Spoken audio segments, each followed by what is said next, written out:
भूमि भारद्वाज नोएडा से बोल रही हैं। उनका ये प्रश्न है, वो कह रही हैं कि सच्चा प्यार क्या है और उसे कैसे पहचाने, और आज का जो समय है इसमें प्यार की परिभाषा क्या है। तो भूमि जी, मैं आपको बताना चाहता हूं, संसार में किसी भी शब्द का अर्थ कभी बदलेगा नहीं, उसकी परिभाषा दो नहीं हो सकती है। हम कुत्ते का नाम बोल सकते हैं पर उसकी परिभाषा हम अलग अलग नहीं कर सकते। जब भी हम उसकी परिभाषा करेंगे तो हम कुत्ते की ही परिभाषा कर रहे हैं, और उसके गुण और दोष ये दो ही हम बताएंगे। तो मैं आपको ये बताना चाहता हूं कि प्रेम जो है उसकी परिभाषा, प्रेम सच्चा क्या है।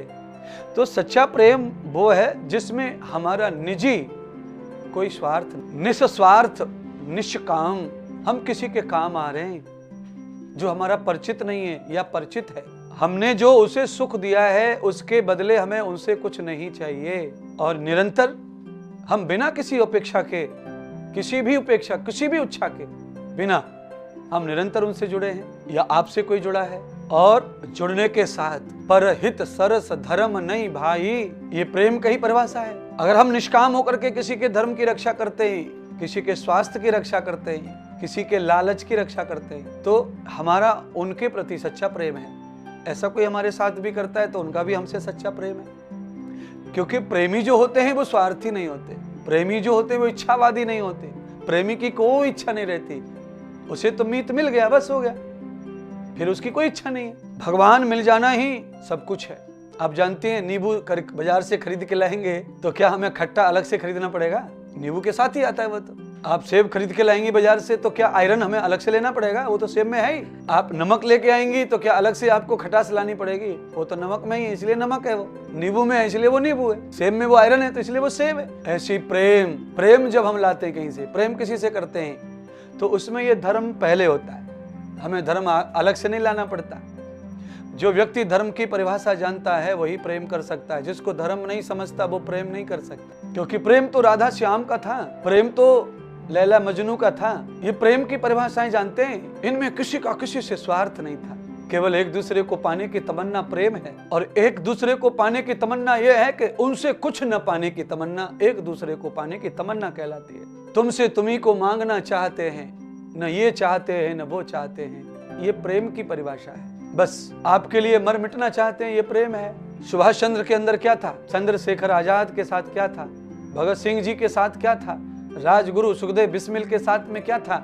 इनको प्रेम था राष्ट्र से। इन्होंने कुछ नहीं मांगा कि हमारे पुतले बनाना, हमारे नाम के चौराहे बनाना, नहीं, ये निष्काम है, कर्तव्य है। ये धर्म जानते थे कि हमारा धर्म क्या है, जिस धरती पर पैदा हुए उस माता की रक्षा करना मेरा धर्म है। तो प्रेम अपने आप ही धरती से हो गया, करने की जरूरत नहीं पड़ी। और दूसरा जो धरती से प्रेम करता है वो धरती की रक्षा करने के लिए जो भी करेगा उसे अलग से कुछ नहीं करना है, वो तो प्रेम अपने आप हो गया। तो प्रेम परमात्मा का वरदान है, प्रेम प्रभु का नाम है, प्रेम परमात्मा का संबोधन है, दर्शन है। आज के युग में प्रेम की परिभाषा क्या है वो आप जानती हैं। आज के युग में प्रेम एक दूसरे के मिलन को कहते हैं, और यही परिभाषा पहले भी है। तुमसे तुम्ही को मांगना चाहता हूं, न मैं ये चाहता हूं न वो चाहता हूं। पर अब के जो प्रेम है इसमें थोड़ी सी परिभाषा बदल गई, क्योंकि हम पाश्चात्य संस्कृति में खोए हुए हैं। तो पाश्चात्य संस्कृति में जो प्रेम है ना, उसको शादी के रूप में देखा जाता है, पार्टनर के रूप में देखा जाता है, बच्चा पैदा करने वाला पदार्थ, आइटम, यानी कि फैक्ट्री, औरत, पुरुष, पति, इस रूप में देखा जाता है। शरीर से मिलने वाला सुख इस रूप में देखा जाता है। और भी संसार, मेरा घर चलाओ, मेरा घर करो, मेरा कमा के लाओ, तुम ऐसा करो, तुम ऐसा करो, तुम ये करोगे, तुम ये करोगे तो हम साथ रहेंगे, हम प्रेम करेंगे। ये सारी चीजें जो है प्रेम की परिभाषा के ऊपर ये कलंक है, थप्पा है, ये दाग है। ये प्रेम नहीं है। प्रेम वो है कि अपने इष्ट से कोई इच्छा न हो, हमारे जो इष्ट हैं वो स्वेच्छा अनुसार हमें जो देते हैं उसमें ही सहस्रानंद प्राप्त हो, उसमें ही गद गद हृदय हो और वही सर्वस्व हो, उसको प्रेम कहते हैं।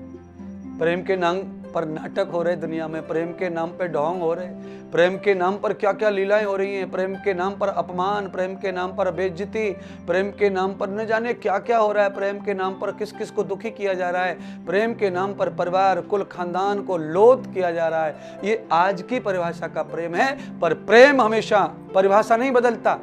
मान्यता प्रेम की कैसे भी बदलते तो वो लोग होते, यानी कि संसारी होते, मनुष्य होते, वो अपने स्वार्थ के अनुसार अर्थ बदल लेते, हर चीज का अपने स्वार्थ के अनुसार अर्थ बदल लेते।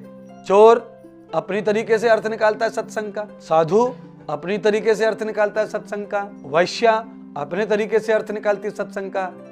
पर अपने अपने स्वार्थ के लिए कोई अर्थ भले ही उसका अलग अलग निकाले, पर उसका वास्तविक जो स्वरूप है वो कभी स्वार्थ से कभी बदलता नहीं है। इसलिए बहन जी, आपका प्रश्न इतना जोरदार है कि दुनिया बहुत ही इसके लिए तड़प रही है, सुनना चाहती थी। लोग रोज पूछते हैं मुझसे परिभाषा क्या है, तो आपकी परिभाषा समझ गए आप। प्रेम वो है तुम्ही से तुम्ही को मांगना चाहते हैं, न हम ये चाहते हैं न वो चाहते हैं। अगर ये दृढ़ संकल्प, ये मान्यता, ये कुर्बानी, ये दीवानापन, ये वैराग्य साथ में रख के हम किसी को चाहते हैं, तो ये प्रभु पाने वाला प्रेम है। और प्रेम एक भक्ति का पर्यायवाची नाम है, प्रेम सादगी का पर्यायवाची नाम है, प्रेम मिलन का पर्यायवाची नाम है, प्रेम तपस्या का पर्यायवाची नाम है, प्रेम परमात्मा के दर्शन का पर्यायवाची नाम है। प्रेम के इतने सारे पर्यायवाची हैं, तो ये कितना महान शब्द है। इसलिए बहुत बहुत धन्यवाद।